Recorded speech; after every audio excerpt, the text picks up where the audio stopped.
Guys, mag-confess ko. Muhilak gud ko. So, abi na ko, for the first years nga, wala na ko'y diabetic, kay nga no, normal na lagi.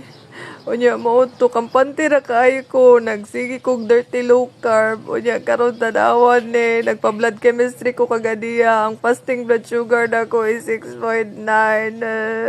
So, last kaon ako kagahapon is 6 p.m. So, anak ko kay Doc Presidok, basig na over fasting ra ko kay over naman daw akong fasting. So, ana siya, i-check na to ang imong HbA1c. Kapag taas gani na siya, meaning ni taas gyud ang imuhang blood sugar, imong diabetic. Tanawa akong HbA1c 6.5%.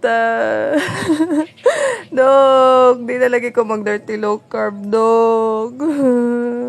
Magbinutan ako, Doc Presi. Magbinutan ako. Magpasaylo pa ba ko mo, Dok? Mag-clean low carb na ko, Dok.